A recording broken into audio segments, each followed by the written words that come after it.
going on, everybody? Derrick here. Welcome to the last video I will be posting online till further notice after the DVD is released. I have to spend 100% of my concentration on the DVD. Unfortunately, these free videos are going to have to be put on the back burner for a while until that's taken care of. So, I wanted to make this last one really cool and do something different.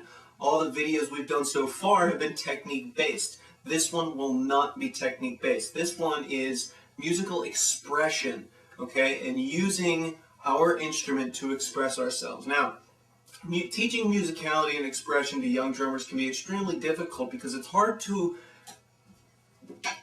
comprehend. How can you be musical with a drum? It has no pitch, it has no harmony, things like that, but it can be done. Listen to Tony Williams. So how can we approach this? How can we think of this? Now, what I'm not going to do is teach you how to be musical. I cannot do that. Nobody really can. It's something that you have to do through years and years of practice and developing your ear, listening to as much music as possible. But what I'm going to do is show you and prove to you that it is possible, even in a rudimental context on a pad. I can be musical, and I'm going to prove to you that I can do that. Now, expression is extremely important in this because let's take one single note, just one single note, okay? Now, how many different ways can we play that? I mean, yeah, there's different techniques. We can whip, we can free stroke, we can do whatever we want, but there's really only one way we can do it. We can hit the pad, okay? But when it comes to expression, we have many, many different options, all right? Take this. Take this for example.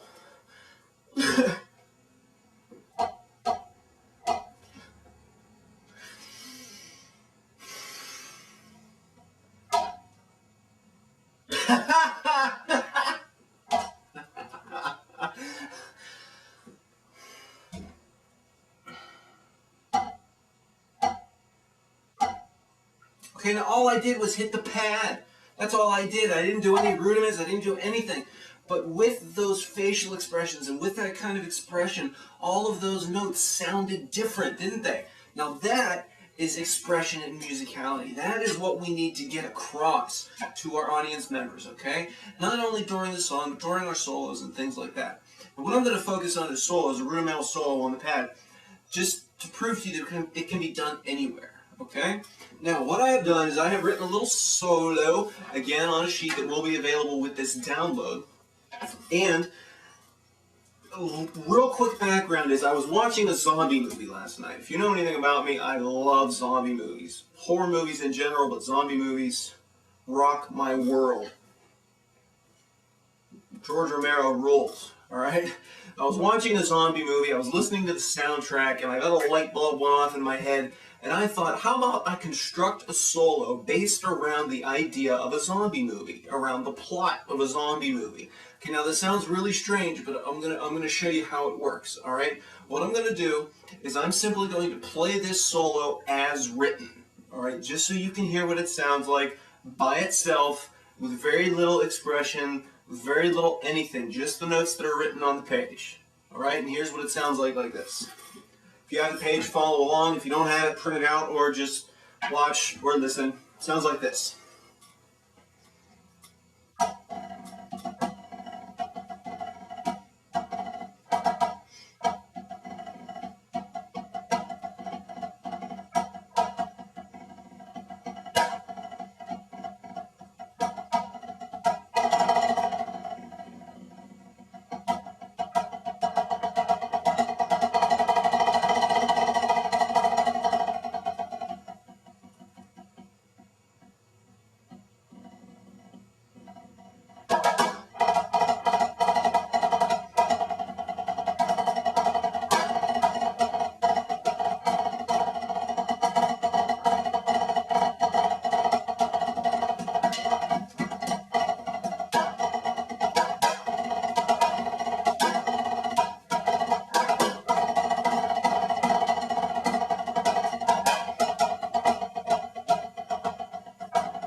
Okay, that was a very poor performance, but you get the idea of what that sounds like. I'll break down some of this stuff a little bit later. Now, what you just heard was a bunch of notes on a drum. You heard some flams, you heard some diddles, you heard some singles, you saw some back sticks, okay, but why? Who cares? What am I trying to get across to you as the listener, as the audience, okay?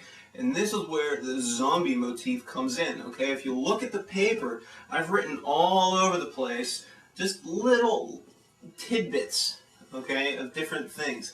Now, think of, if you've ever seen a zombie movie, basically they're all the same. They're all identical in plot. Just how they're executed is the difference.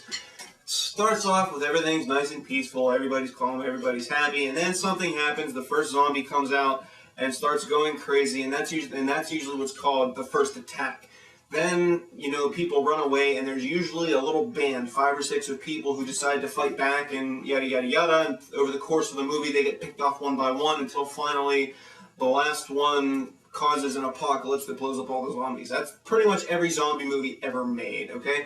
But I just focused on the first section, okay? From a calm in the town to the end after the first attack, okay? So, the first section, okay, is calm in the town. So when we play this passage, let's really try to visualize a nice, happy community, okay, where nothing's going wrong, everything's just okay. Let's try to keep that in mind, and let's try to express that in our playing, okay? So I'm just going to play the first 2 lines, okay, with that expression in mind, okay? Here we go. A nice, calm town. Nothing's going wrong. People are buying their milk and eggs.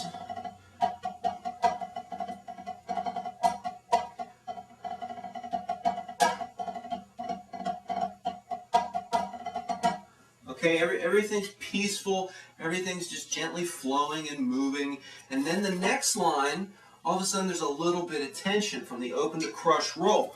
We have, what's going on there? And the next thing that's written is, I thought I saw something. You know, you all, in the horror movies, you all have that person who's, I just thought I saw something. What was that? And they look, oh, it must not have been nothing. Then they turn around, boom! You know, that's just the way it works. So I actually did that here with, I thought I saw something. We have these 2 accents at the end of each phrase, which I wanted to create kind of a heartbeat acceleration. Sounds like this. And then they go crazy. Oh, it was just nothing. It was just nothing. Okay. No big deal. Calm down. Boom! All right, that's when the zombie jumps out and gets you. Okay? Then the next line is, oh my God, they're all coming. They're all coming to invade us. Here we go. They're coming. Here we go. We got to get ready to fight. In. All the zombies come. Here comes the first attack. Now we have all the chop section, all the flam drags and back sticks and 30-second notes. Just total, complete pandemonium and chaos. All right, so now with these next 5 or 6 measures, let's just imagine, if you can, zombies ravaging a town. Okay, so here we go. Let's give it a try. Zombies going crazy. 2, 3, and...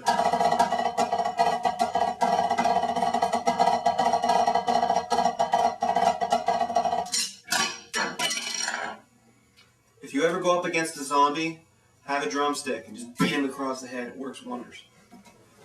Let's try that again.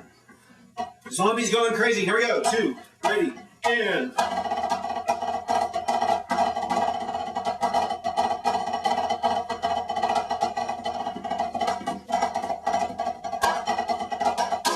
Okay, and also you can see down in the backstick section, I wrote a little tiny part that says "fight them off." Imagine yourself grappling with a zombie, and how do you express that? Express it with backsticks. You're fighting those zombies off. Oh my God, they're coming! They're going to eat my brain. Whoa! Okay, I had a little too much sugar this morning. I'm sorry, but you get the idea of expressing these things. Okay, and then there's a phrase in music called recapitulation, which means when you go back and re-express a musical idea that has already been expressed earlier in the passage. In modern music, it's kind of called a hook or a chorus or a refrain, but in real musical terms, it's called a recapitulation. And what I did here was, if you look at those 2 measures where it says, they've got Bernard, haha, Bernard, those 2 measures are identical to the very first two measures of the whole thing. But accents everywhere, okay? Because now, at the beginning, it was calm in the town. It's no longer calm in this town, so therefore it's louder, it's meaner, okay? It's, instead of Miss Anderson going to get her milk and picking up her dry cleaning, now we have zombies going crazy. It's the exact same musical passage, but it means a completely different thing, okay? Now, they've got Bernard, oh my God, save yourself. And then the next passage is speed, 30-second notes, 6 couplets, paradiddles, run. People are running from the zombies. Imagine yourself running as fast as you can through the woods to get away from these zombies.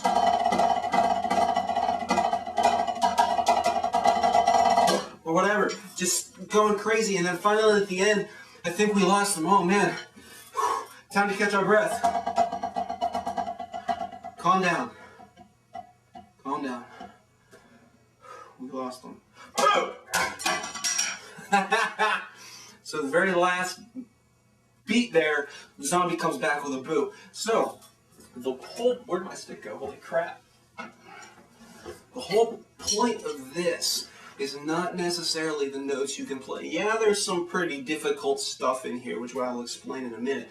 But the point is expression, okay? Compare, what I'll do right now is I'll play the whole solo with all of these things in mind, okay? And compare it to the beginning solo where there was very little expression. It was just notes on paper.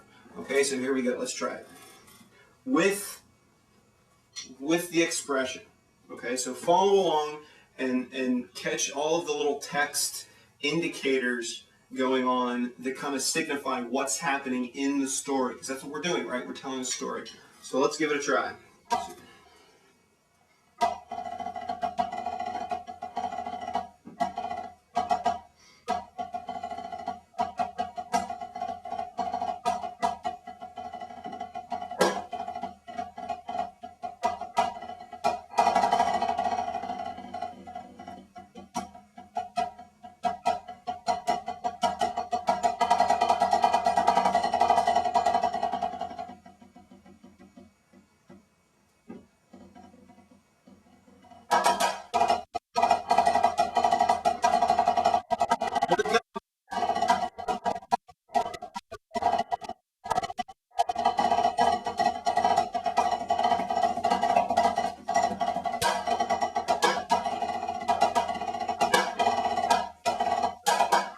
Run! Oh, okay, I think we lost them. Are they gone? Yeah, they're gone. Lost them. Okay, now, expression is what the name of the game is. Technique-wise, when it comes to this stuff, forget about technique for a second. I mean, yes, technique is good, but when it comes to practicing expression, body language, dynamics, okay, all of those kinds of things. And usually, often what I do is think of a movie or create a movie in my head. Like I just created my own little zombie movie. Ain't that cool? So, you know, play around with this solo, and I don't care if you want to use this solo or change it or play it in a content. I don't care.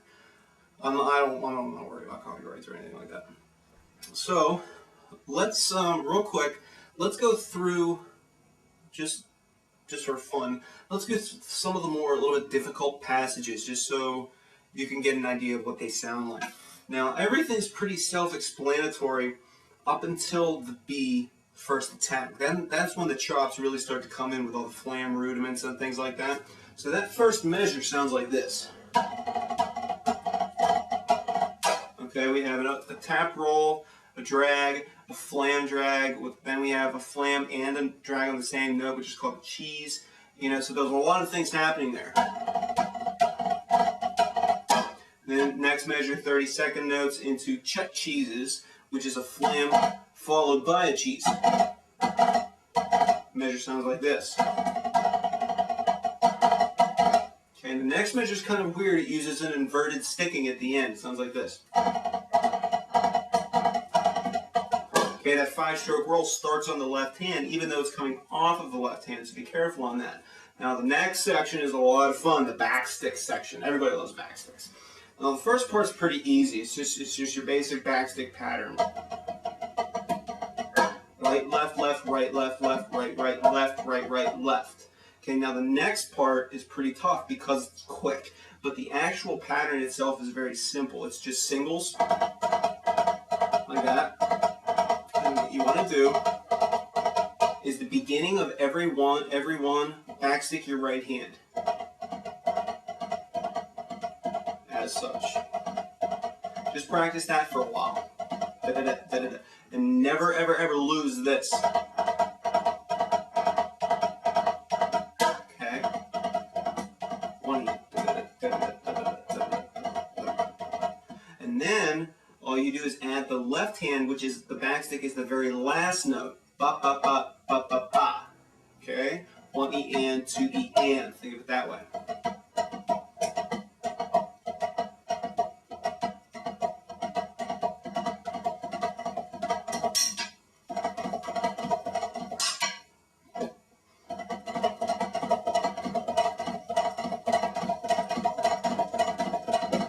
Like that. So that measure sounds like this. Okay, try not to tense up like I am. Try and keep nice and relaxed. Like that. Alright. Then the next two backsticks are both on the right hand, but they sweep. Instead of just going like that, sweep across the pad or the drum. Okay. Then and the rest of it again is pretty self-explanatory. So what's the name of the game again? Expression. How can we be musical? We have to tell a story as drummers, okay? So in a musical context, you know, this solo may work for you, it may not. For me, I think it's awesome because I love zombie movies. When I play it, it makes me think of zombie movies. When I play these certain sections, I can actually see those segments in my head. And, you know, try that on your own stuff. If you're writing your own music, try visualization or different aspects. You know, what does this particular passage look like in your mind's eye? Not what it looks like on paper, but listen to it. And does it remind you of something? Does it remind you of a sunset? Does it remind you of an old girlfriend? Does it remind you of a zombie, in my case? You know, things like that. And that is the key to musical expression, to really tap into the emotion of the notes that are being played. Like I said, anybody can do this, okay? Anybody can hit a drum. A monkey can hit a drum. But to emote and to express and to be musical in our drum sets and in our instruments, that's a whole nother ball game, okay? So play around with this and, you know, really focus on the expression and start listening, okay? Listen to Tony Williams, the godfather of musical expression when it comes to drum soloing and drums in general. So, as I said, this will be the last video until my DVD comes out. I'm working really hard on it. Be out as soon as I can, I promise. It's going to be great. You're going to love it. So, until then, this is Derrick signing off. Have fun. Zombies rule.